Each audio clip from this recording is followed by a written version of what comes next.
look at these characteristics and understand these characteristics, then we will understand also civil society.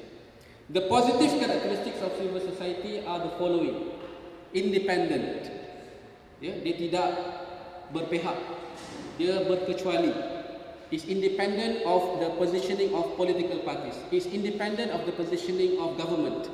It may be the same, but dia orang bebas untuk membuat pendirian sendiri. Secondly, aktif. Ada juga NGO yang tidak aktif. Betul. Tetapi yang kita nak positifnya, dia mestilah aktif. Sebab dia mewakili kumpulan tertentu, kepentingan tertentu. Kalau dia tidak aktif, bermakna dia tidak berjaya, tidak mencapai cita-cita civil society tersebut. Yang ketiga, vibrant. Vibrant ni maksudnya apa? Maksudnya maybe energetic. I think it's the same meaning as active, dynamic also. Those three would actually be the same things. Tetapi just a matter of to put more words into it, characteristics, supaya lebih jelas nampak, lebih jelas faham. Active, vibrant, dynamic. You must have those. And then empowered some more. Empowered. Because in government, for example, what happens in government? Dia ada ketua pengarah, dia ada timbalan pengarah, dia ada timbalan pengarah 1, timbalan pengarah 2, timbalan pengarah 3, and so on. And it's very bureaucratic in nature. The same thing like political parties. Although some political parties now are very tangkas, sangat laju, they are very liquid. Tapi kalau dalam civil society, you empower people. You give projects to people. You bagi dia peranan, empower them, perkasakan mereka so that they can perform, they can do their duties more, they can contribute more. That is a characteristic of the civil society. And then people based. So it cannot be because of certain profit that you wanted to do it. It's not profit based.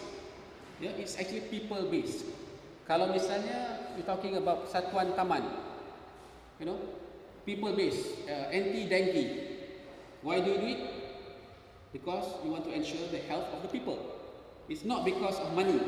Because dapat kontrak, okay, then you akan beli jentera untuk dapat kontrak itu, sebab itulah jadi.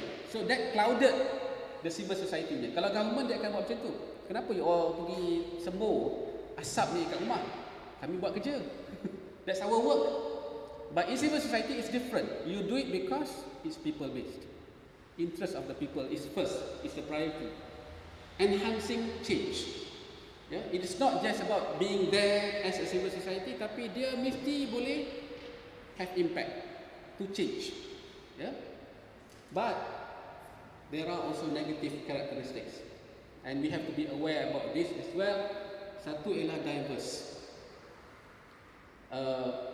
You can have diverse groups of people in a civil society. Ada juga yang very homogeneous. The counter of that is homogeneous. Macam tubuhan Ikram Australia ni agak homogeneous. Walaupun kita boleh kata the background that you all come from is different. Some from Taipei, some from Ipoh, some from Kuala Kubu Baru, some from Ulu Bendul, and everywhere. But actually you have lots of common things together. It is not so diverse. Tapi there are also lots of NGOs which are more diverse.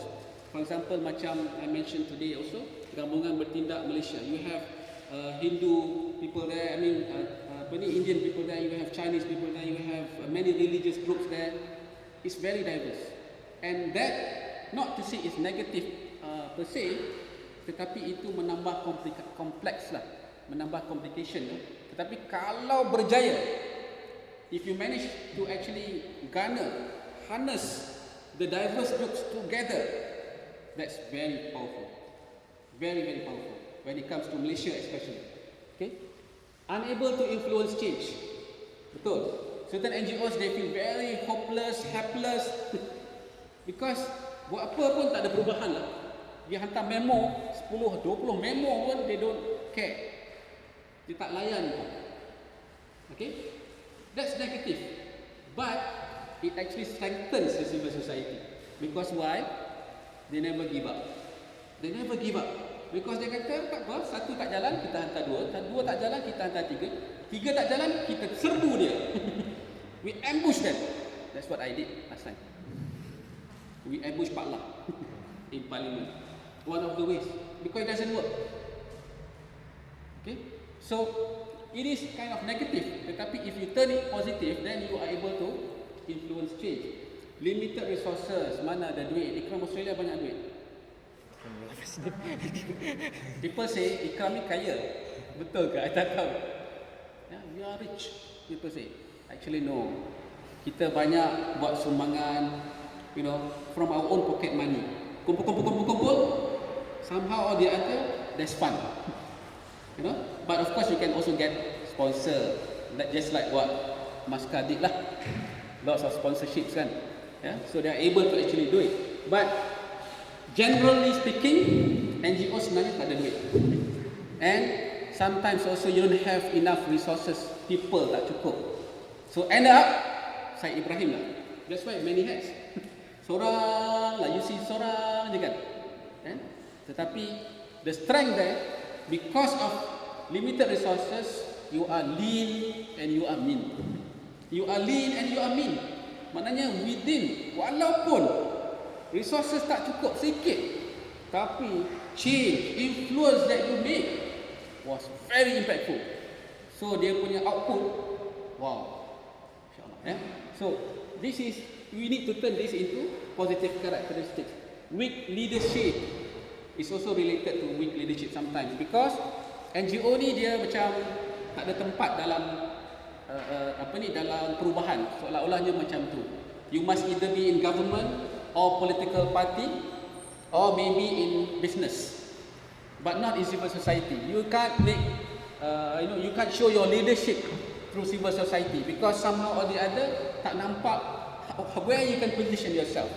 Tapi itu dulu, those days. This morning also we heard the rise of civil society.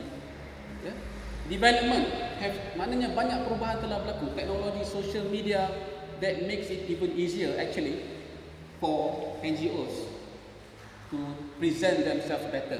And last but not least, dia voluntary. Voluntary ni biasalah, faham lah kan. Orang nak buat, tak buat. Because it's voluntary, no one is paying you. If you don't come and do it, you don't get paid. Itulah dia. So it's voluntary in nature. But if we change that into positive, because of that voluntary nature, it comes out of your own awareness and conviction that is even more stronger, even stronger than those who get paid because they do it. They just do it because they got paid. Tapi ini you datang tak bayar duit sendiri lagi kan. That's the strength of the protest that we did. Walaupun despite the fact that orang kata, ini semua GMI buat protes, semua ni dia orang bayar lah ni. Bayar duit tiket kapal terbang, duit tiket bas, tiket kereta api, dan sampai dapat duit allowance minum, makan minum dan sebagainya. Ini semua adalah fitnah semata-mata. This is bohong. It all comes from the people's money themselves. Out of their own willpower, voluntarily, they orang volunteer themselves and came. And that is very, very powerful. That is very, very powerful. Okay? So, if you look at these characteristics, tell me, is it not related to youth? Is it not related to youth? Sebenarnya banyak karakteristik ini adalah dalam orang-orang muda. Dalam orang-orang muda.